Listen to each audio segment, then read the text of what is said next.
미친듯이 개발하고 있습니다. 작은 원자로 실험에서 시작해 미사일 발사와 핵실험으로 이어진 과정은 한반도와 국제사회를 끊임없이 긴장 속으로 몰아넣고 있습니다. 북한은 왜 핵무기를 개발하게 된 걸까요?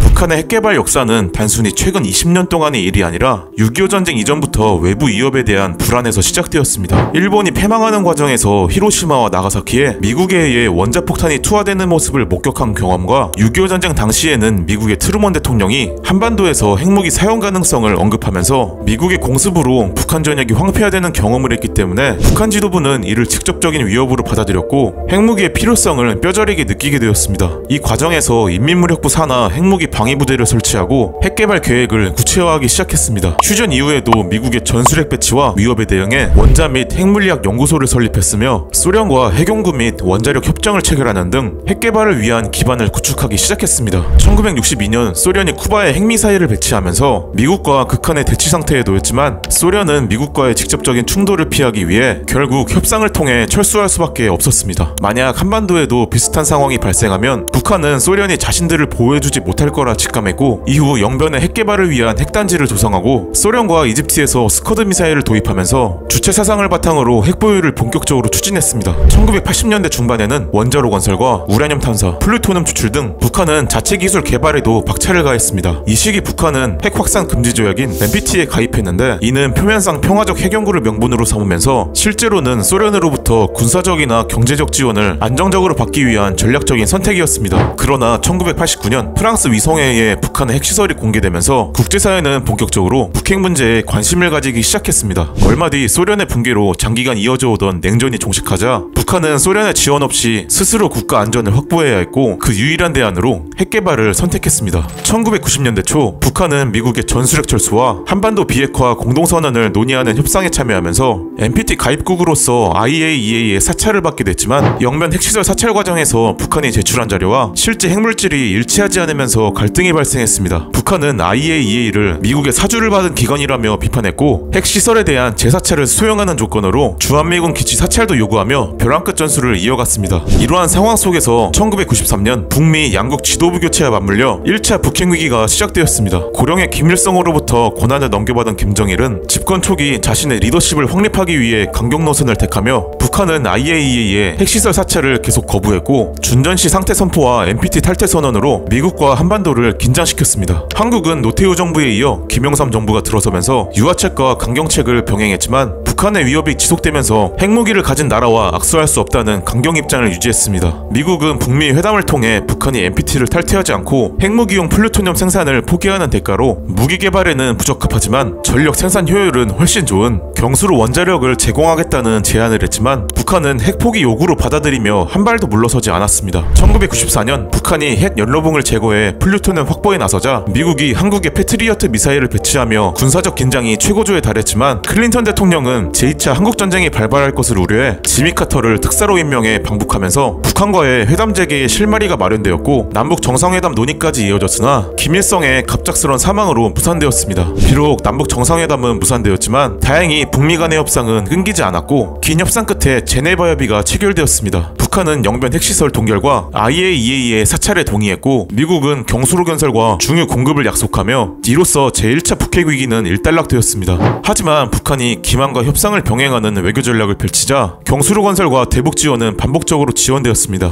결국 1998년 북한은 광명성 미사일을 발사하며 긴장을 불러왔고 금창리 지하시설 논란 등으로 신뢰는 무너졌습니다. 그러던 2000년 우여곡절 끝에 남북 정상회담이 개최되자 핵과 미사일 문제가 주요 의제로 다뤄지며 북미 관계를 개선하고 다양한 협력 방안을 모색했습니다. 하지만 2001년 미국 공화당 강경파인 부시 행정부의 출범으로 북한은 악의 축으로 규정되어 압박이 강화되었습니다. 이에 맞서 북한은 고농축 우라늄 프로그램을 은밀히 진행했고 미국의 경수로 건설 지원과 중유 공급 중단에 대응해 NPT 탈퇴와 미사일 발사 등 군사적 도발을 단행했습니다. 이에 유엔 안보리는 북한의 핵 문제를 해결하기 위해 북한이 핵무기를 포기하도록 설득하고 북한의 안전과 경제적 지원을 보장하려는 목적으로 미국과 러시아 그리고 동북아시아의 4개국이 참여하는 육자회담을 제안하며 문제를 국제적 차원으로 확장시켰습니다. 하지만 육자회담은 타협 의지가 부족해 성과 없이 끝났고 2005년 북한이 공식적으로 핵무기 보유를 선언하면서 상황은 한층 한층 더 복잡해졌습니다. 하지만 미국의 협상 전문가 크리스토퍼 힐과 노무현 정부의 유화적인 접근으로 북한은 다시 육자회담에 참여했고 2005년 재개된 회담에서 9.19 공동성명이 채택되었습니다. 이 합의에는 핵 비확산과 경제 지원 등 포괄적인 내용이 포함되었지만 북한이 핵개발 자금을 해외에서 조달할 가능성이 있다는 이유로 북한의 해외 은행 계좌인 방코 델타 아시아의 계좌가 동결되었고, 이로 인해 북한은 외화 확보와 국제거래에 큰 타격을 입어 협상 이행에 어려움을 겪으면서 합의는 제대로 실행되지 못했습니다. 북한은 이에 대응해 2006년 7월 4일 미국의 독립기념일을 겨냥해 대포동 2호 7기를 발사하며 노골적으로 도발을 감행했습니다. 유엔 안보리는 북한 미사일 발사를 전면 금지하는 결의를 채택했지만 북한은 같은 해 10월 9일 결국 1차 핵실험을 단행했습니다. 북한의 1차 핵실험의 위력은 0.5킬로톤으로 미국이 히로시마에 투하한 리틀보이의 30분의 1 수준이었습니다. 이후 북한은 미국의 협상에 호의적이었던 친개혁 관료들을 강경파로 교체하며 내부 정책을 엄하게 운영했지만 그래도 육자회담에 복귀하려는 의지는 유지했습니다. 이후 열린 2007년 육자회담에서는 213 합의와 13 합의가 도출되어 영변 핵시설 봉인, IAEA 사찰, 단계적 에너지 지원이 약속되며 북한의 핵 능력 통제 시도가 이어졌습니다. 그러나 2007년 이후 남북관계와 북미 협상은 불안정하게 이어졌습니다. 북한은 영변 핵시설을 원상복구할 수도 있다고 경고했고 실제로 일부 시설을 되돌리는 조치를 취했습니다. 이에 대해 미국은 대북제재 완화를 검토하는 듯 했지만 대북 금융제재만큼은 유지하는 당근과 채찍 전략을 사용했고 남북 간의 분위기도 급속히 냉각됐습니다. 협상의 핵심 걸림돌은 고농축 우라늄 프로그램 의혹과 영변 시설에 대한 사찰을 북한이 끝내 거부한 점이었고, 결국 6차 회담은 합의를 도출해내지 못하면서 9.19 공동성명은 사실상 무너지는 단계로 접어들었습니다.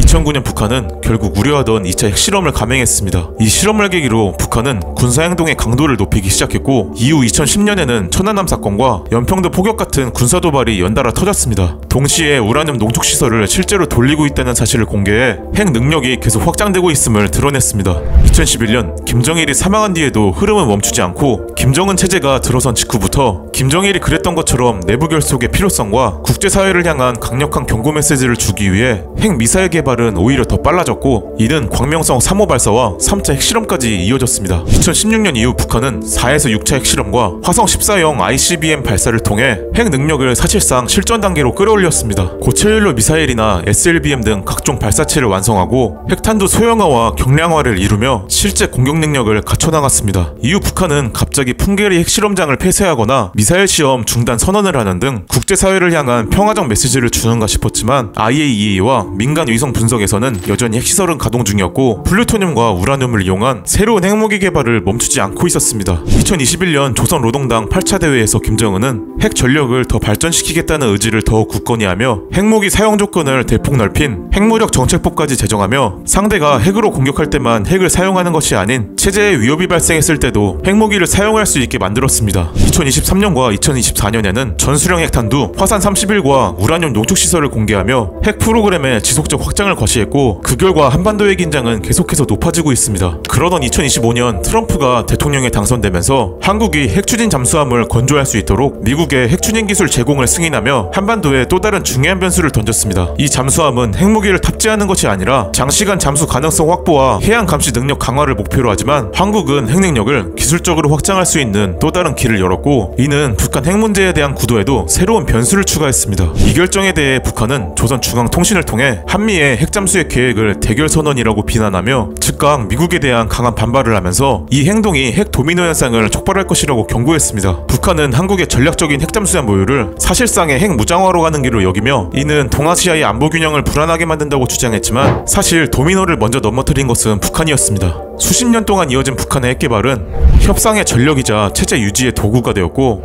계속된 도발과 실험을 반복하며 국제사회와 끊임없는 줄다리기를 하고 있습니다. 과연 한반도의 미래는 어떻게 될까요? 지금까지 시청해주셔서 감사합니다.